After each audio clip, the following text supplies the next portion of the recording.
All right, so I did have a meeting with Jackie and with, let's go with that. What? Yeah. Yeah. Yeah. I'm just saying I had a meeting with them today, and he had acknowledged that you guys all bombed, and he was going to make the next test easier. What? Well, but let me, yeah, relax. I know you're all frustrated, but let's think about this as the mature adults that we are. All right? So the first question is, should we give Jackie a hard time for giving you a hard test? And I would say, as the person who makes up tests, it's really hard for me to know what's going to be hard for you guys, right? And when I'm making a theory question, say a 1090 question, it's all so easy to me that it's hard for me to imagine that it's going to be hard for you, right? Now, you told me what Jackie's test was, and I know it would be hard for me, so I can imagine it would be hard for you, right? But Jackie, he's a coder, and Jackie says, this is easy, right? In fact, I don't think he even made up the questions. I think he got grad students to do it. Give them easy questions. And the grad student said, this is easy, right? So it's really hard to know how hard a question's going to be, right? So the number of times I've had tests where half the class got a 0, it just happens. Now, I don't think that that's a bad thing, right? Because part of my goal is, part of my motto is fail them early, fail them often. And why do I do that? Because I want to let you know in the early tests what's expected of you for the exam. And usually, if you take 1090, 3101 from me, I have very strong rules that you have to do it my way, right? Why? Well, I used to be a hippie and let people do things their way, and they all got it wrong, right? The people who can do it my way can do it my way and do it my way, and the people who can't fail, right? That's just the bottom line. So yeah, the people who get 0, they didn't do it my way, and then they learn they have to do it my way, and they do better on the exam. Now, in this case, do you guys want a programming question to be part of your exam final mark? No. All right, so then what's going to happen? All of you who got 0, your ordering won't matter. It won't depend on the marking test. And if a couple of you did well, then your ordering will move up some, right? And if you want to argue that, he got 100 and she got 100 and I got a 0, and that's not fair, we can have a discussion about that, right? But Jackie's the other classes just do not matter to us. They don't matter to us, right?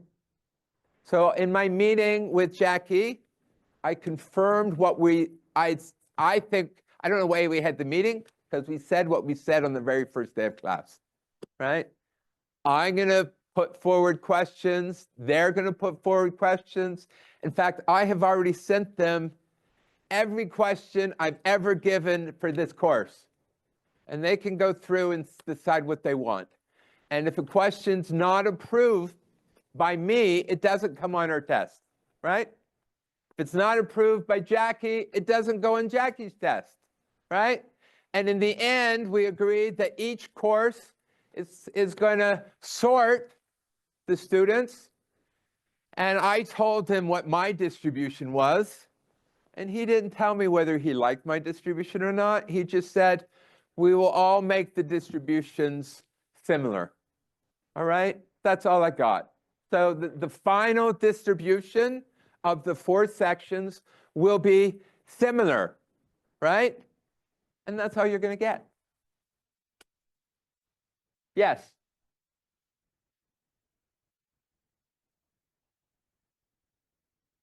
Oh, yeah, let's ask that question. That's a good question. What do we have? Do we have any? Are you going to open for me? Here we go.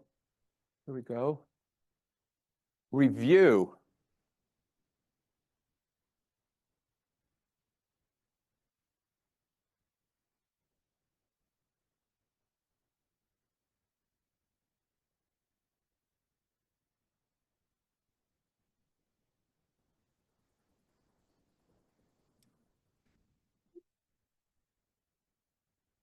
All right, here's review. And we kind of reviewed some of these already, right? And we haven't reviewed these things. So, right, the rest of today's class, which is 3 minutes, we can review these. The next class, we'll start reviewing these, right? But we haven't, truth is, we haven't done that much, right, since. So what, right, we didn't, we kind of did, those things were on the other test. And this is all post midterm, right? And so what do you have to know? We learned what is a binary search tree, what makes it an AVL tree, right? It's almost balanced. How to insert something and delete something, how to rotate it to make sure it's still a binary search, it's still an AVL tree and a binary search tree, right? You need to know that. And I asked Jackie, and he said, sure enough, a typical question is, you got the tree, it's a binary search tree, it's an AVL tree, we tell you to add this node, delete this node, and then you have to rotate it appropriately, and you draw the picture afterwards, right? I said, is there going to be any code? He said, no, we're going to do pictures. Good, all right? I think we've almost agreed on a question, right? Wouldn't you say we've agreed on a question? All right, then we're going to do a similar thing about heaps, right? What do we do about heaps? Well, you have to know how to make a heap. And then if you have the thing that this is a heap and this is a heap, but this is not a heap, then it either bubbles down or bubbles up, right? It's the idea of bubbling up and bubbling down, right? You need to know that we store it, actually we store it in an array, but you think about storing it in a tree and how to move up and down the tree, right? We sort of did heap sort, right? So we'll review all of those, right? Hoffman codes, I think, are beautiful, but we didn't do them.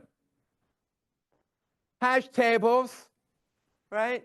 So we did a little thing on hash tables. Did we learn that much? Not that much, right? You need to know the basics of hashing and rehashing and the fact that when you have a collision, how do you do the hash? And I mean, if you're going to say what I care about, let me tell you what I care about this question, which he might not approve of because he doesn't care about it, is I would say what's key about this is that for every input, the input is the order in which you add things. Whatever you're adding, if I choose my random hash function without knowing that order, then that order is effectively random, right? For every input, if you take a random hash function, the hash function works as if you were throwing things randomly, right? Because in the game, in the 1090 game, I tell you the algorithm, there exists an algorithm, but I don't tell you the random bits. And then the adversary tells me the input, and then we randomly flip the coins, right? So it's the order in which things happen. So to me, that's the most interesting thing about this, right?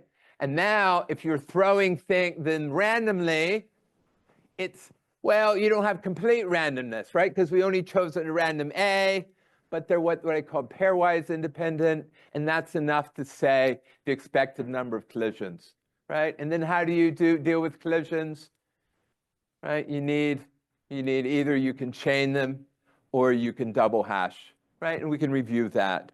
And then we did graphs. I might have a graph question, but they won't. Anything else you want to review?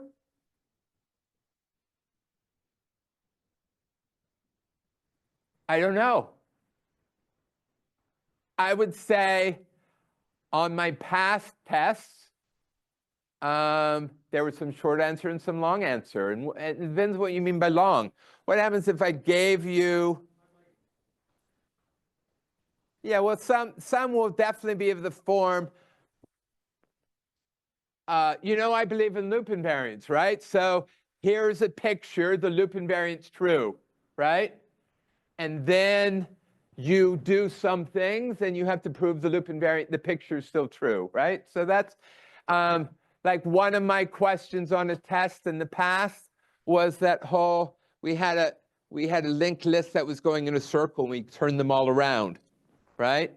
So that was a longer question. And it had to do with loop invariance. And, I can imagine me putting it on, and I can imagine Jackie putting it on. Right? Yeah? What? It's the same question. We haven't made it up yet. Right? I would say in my past, pre-strike, there were never multiple choice. Right?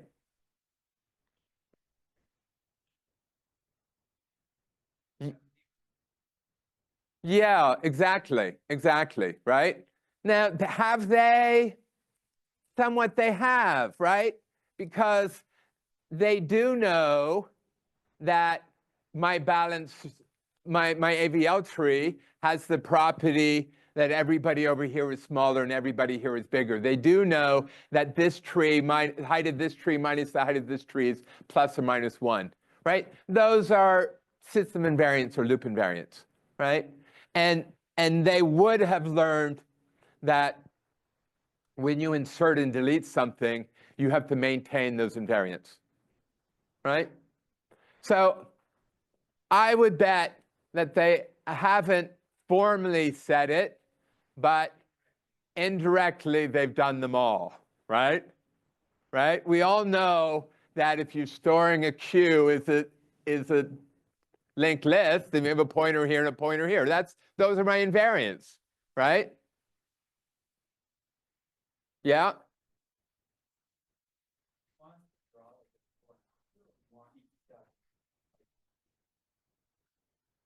I always try to have, I'm going to say the after, right? Now, well, no, I'm going to qualify it. I mean, sometimes we want you to transmit to us as much information that you know what's going on as possible, right? So maybe the question will be, number them the order in which you did something, right? So then, do you have to do them in order? Well, the requirement is you number them in the order that you do something, right? I tend to, when I'm making up the test, have a picture here in blank paper if you want to redraw it. But I'm usually lazy. If I were doing it, I would scribble this out and add this. I would change this picture, right? And if there's some sense of ordering matters, then you kind of put that in the picture somehow, right? There will be instructions. Follow the instructions.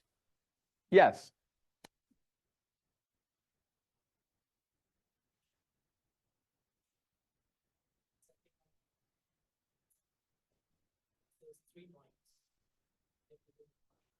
Yeah, I mean, this might be a drawing of a binary search tree, and then we tell you delete node 8 and rebalance.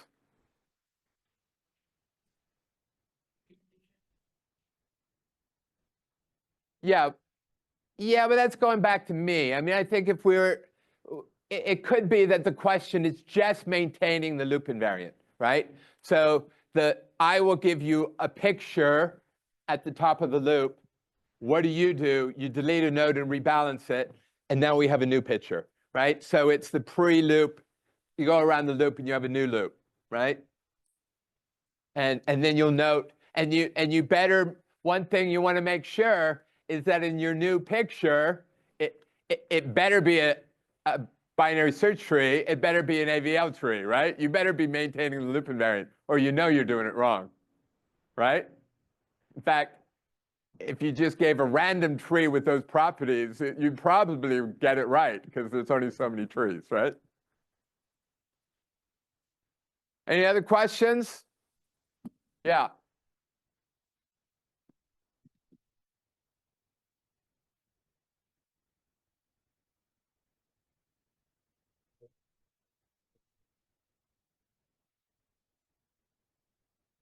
Entropy and information?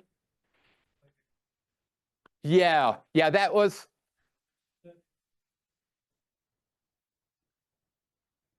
Yeah, that was this Hoffman codes, and it's fun. So if we run it, so what we're going to do next class is if you have questions. So what we're going to do is we're going to review the things that are here. And when we finish reviewing them, if people have questions, you ask them. If you don't have questions, we'll give them Hoffman codes. Right? I do think Hoffman codes are worthwhile things for you in computer science to know. Any other questions?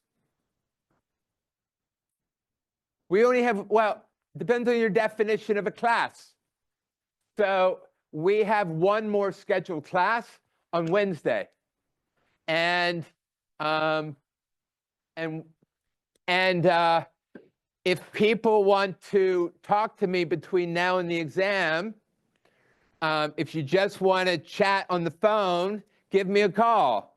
If you want an in-person meeting, then round up a bunch of people, because I'm only going to travel here if there are a bunch of people. Now, what I do think is usually well attended is that we schedule one review class sometime between the last class and the exam. So everybody think about when you want it to have it, right? And so next class, one of the things we'll do is we'll put up a calendar and we'll choose when to do that, right? And where will it be? Well, hopefully this door is unlocked and we'll just come here. And if it's locked, we'll go somewhere else, right? Any other questions? Everybody good? Oh, and really, do the course reviews, right? Especially if you're annoyed. Tell us the things you're annoyed about, but also tell us the things you love, right? That's what we do.